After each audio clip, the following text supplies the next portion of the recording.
ele fala que é Avaré, mas não é Cerqueira César, porque Avaré tem mais habitantes, daí ele quer parecer que ele mora na cidade maior, ele fala, velho.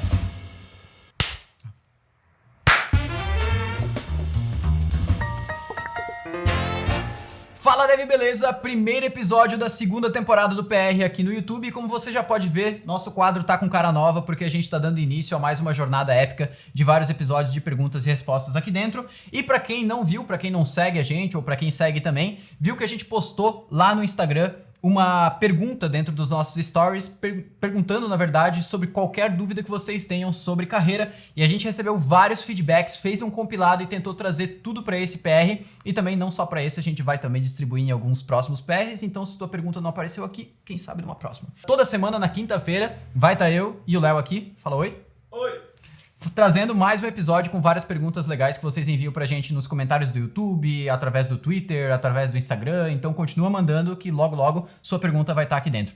Sem mais enrolação, bora pra primeira pergunta. A primeira pergunta do Lua Costa, ele falou: fala, Diego, tu acha que dá pra ser um dev home office morando em cidade pequena? E aí, antes de te responder, eu vou juntar com mais outras duas perguntas, que foi a do Elias Mendes. Ele falou como ganhar experiência sem morar numa região que tenha job na área de desenvolvimento web.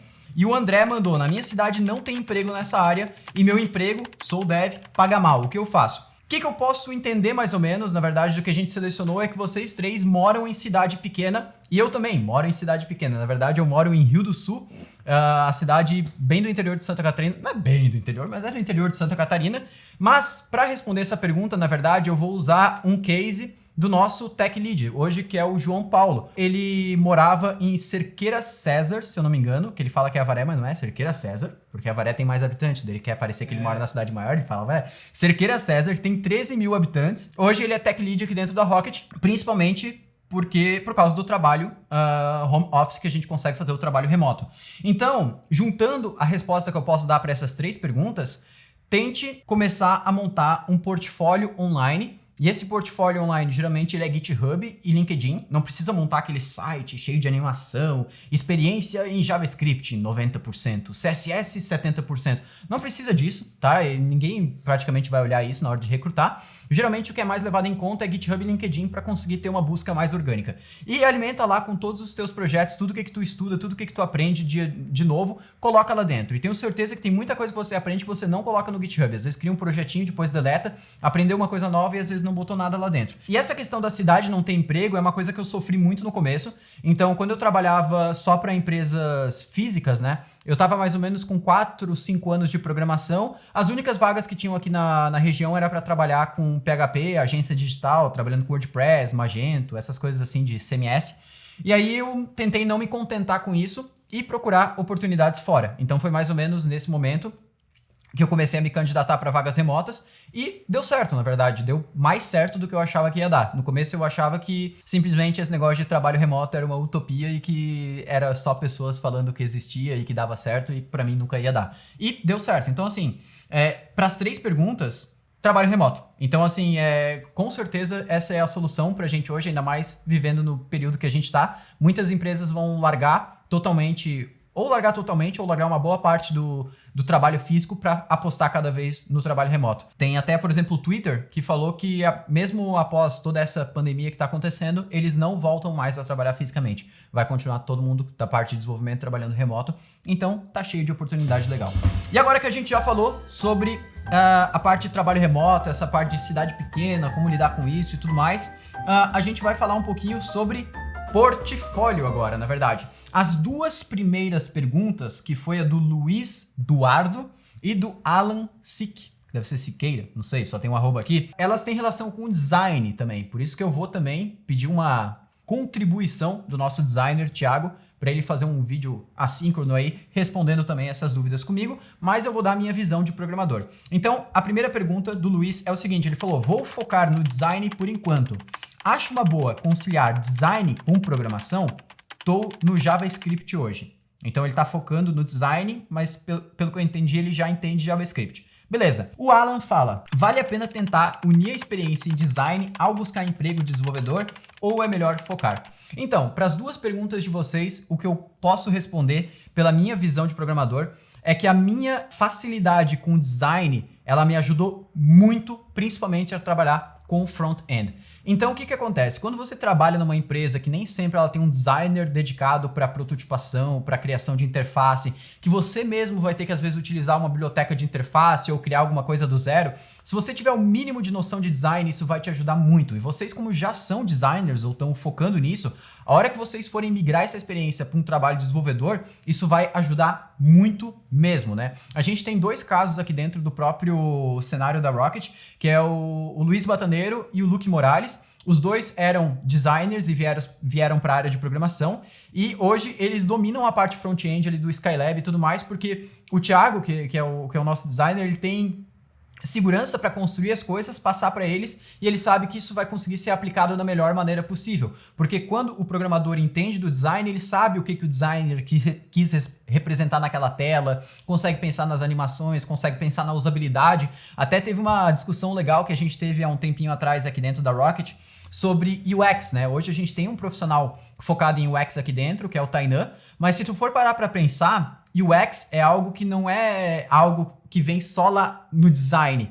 UX, ele também é o trabalho do programador e da programadora. Então, quando a gente vai desenvolver um software, a gente tem que entender que nós também somos responsáveis pela experiência do usuário ali dentro. Nada adianta o designer fazer altas telas bonitas se quando ele entra na nossa aplicação, até carregar tudo, fica a tela branca ou tem um loading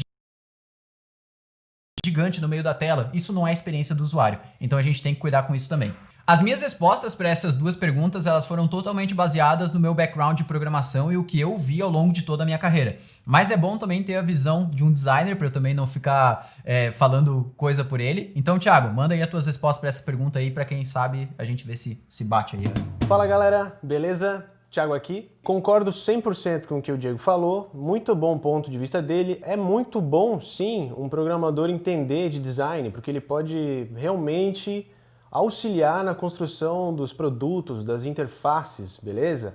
Assim como também é muito bom o designer entender pelo menos o básico aí de programação para que ele possa também criar interfaces que vão funcionar lá na frente, que não vão ser difíceis de desenvolver, não vão ser aquelas viagens, né? Aquela viajaceira na maionese, que fique muito complexo depois para desenvolver, que consuma muito tempo e que não seja tão viável assim. Beleza? Espero que eu tenha respondido aí vocês. Um grande abraço. Mais uma pergunta focada nessa parte de portfólio foi do usuário @matefrancas lá dentro do Instagram, que ele falou, para um portfólio, ou ele ou ela, não sei, para um portfólio é bom ter projetos diferentes ou manter projetos de uma linha? Eu não entendi muito bem o que tu quis dizer com linha, mas sim, é bom ter projetos diferentes, mas não precisa ser de múltiplas linguagens, né? Até porque você precisa mostrar que está focado em estudar uma stack de tecnologias e, na minha visão, não faz sentido nenhum você ter vários Hello Worlds, um em Angular, um em Vue, um React, um Node, um Java, um PHP, nada adianta isso. Então é melhor tu focar em uma stack, que é aquela que tu quer trabalhar. Então, pô, tô focadão em trabalhar com Node, por exemplo, Node e React. Então, foca em produzir o máximo de projetos possíveis, com âmbitos diferentes, com contextos diferentes, porém, utilizando as mesmas tecnologias. É claro que em um projeto tu pode colocar alguma coisinha a mais. Nesse projeto, sei lá, eu vou usar Mongo. Nesse outro projeto aqui, eu vou usar TypeORM com SQL. Nesse outro projeto aqui, eu vou usar GraphQL. Nesse outro, REST. E por aí vai. Então, isso é legal. Mas agora ficar trocando de várias linguagens diferentes, não vejo tanto sentido se o teu foco mesmo é ter um portfólio para entrar no mercado. Mais uma pergunta agora que foi do @JoséAFK. Ele não tá aqui para responder porque ele tá AFK. Ele falou, domino o conhecimento, mas não me sinto preparado pro mercado. O que fazer? José, eu vou te dar a real, cara. Vou te lançar a braba agora. Tu nunca vai se sentir preparado para o mercado. Nunca. Não interessa se tu dominar, se tu ser o melhor programador, sim, possível da história do mundo, assim. Não existe uma pessoa hoje que vai chegar, por exemplo, numa entrevista totalmente preparada, vai falar, pode mandar o que quiser, a menos que a pessoa seja muito desumilde, assim, mas é porque, cara, não existe isso. Tu nunca vai sentir essa sensação de segurança total. Então, como a gente sempre fala aqui na Rocket, joga o chapéu pro outro lado. Se tu domina o conhecimento, isso já é, então, uma grande parte do que tu vai precisar. O restante, claro, é a parte cultural, a parte de conseguir fazer o fit com a empresa. Então, se joga. Tenta entrar no processo seletivo, ver o que dá. Processo processo seletivo ele também é algo que você vai estudando e entendendo como é que funciona. Então não tem problema falhar no primeiro, falhar no segundo, até você entender como que aquilo realmente funciona e o que você precisa para conseguir entrar na vaga. Então, cara, se joga. A próxima pergunta também nessa parte de júnior e tudo mais foi do João Grandotto. Ele falou: como que eu percebo o meu nível, júnior, pleno ou sênior? João, isso é uma pergunta delicada e a resposta também é delicada. Sinceramente, pessoalmente, eu não acredito nessas nomenclaturas de júnior, pleno e sênior. Eu acho totalmente irrelevante, até porque é muito mais relacionado com a maturidade que você tem. Tem a questão do tempo, mas não tem muito como a gente falar, olha, de tantos a tantos anos você é júnior, de tanto a tanto é pleno, de tanto a tanto é sênior. Pleno tem que receber tanto, sênior tem que receber tanto. Eu acho que isso é totalmente irrelevante. Na verdade, eu acho que a única coisa que você tem que estar realmente preocupado é ser melhor do que o João era ontem, melhor do que o João era mês passado e tentar se comparar a você mesmo do passado. Então tenta ver, como é que estava o João 6 meses atrás? O que mudou de lá para cá? Será que eu consegui avançar? Será que eu consegui melhorar? E tenta se desgrudar um pouco mais dessa questão de júnior, pleno e sênior.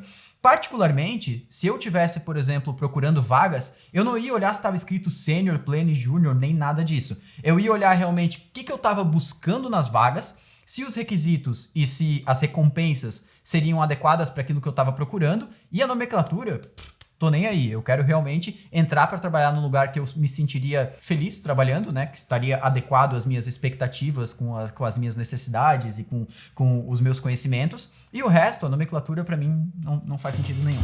Agora, 2 perguntas sobre trabalho remoto especificamente. A primeira é do @RudneyCTS. Ele falou: primeiro emprego home office, é possível?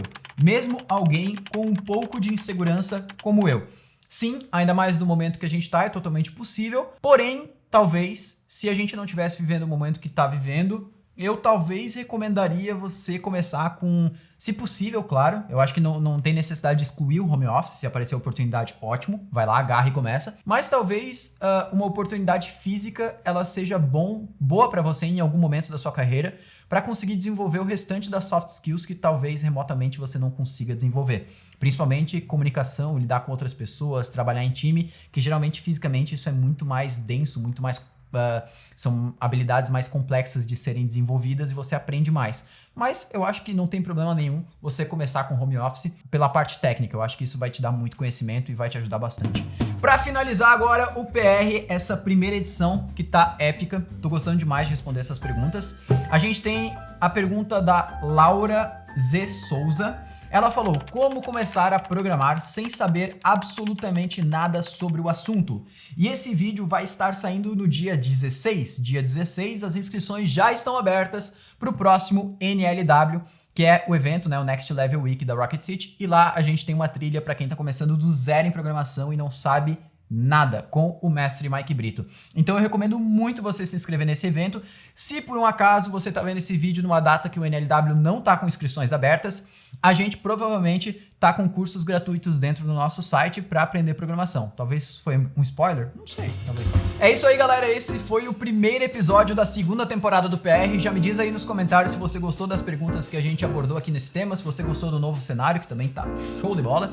Se você também tem alguma pergunta sobre algum dos temas que eu falei aqui dentro desse PR, ou também sobre qualquer outro tema, técnico ou não técnico, deixa aí para as próximas edições. Lembrando também que a gente coleta perguntas de todas as redes sociais, YouTube, Twitter, Instagram, e é isso aí, o resto a gente não olha muito não. Mas é isso aí, enfim, finalizando o primeiro episódio. Vou ficando por aqui, um grande abraço, valeu!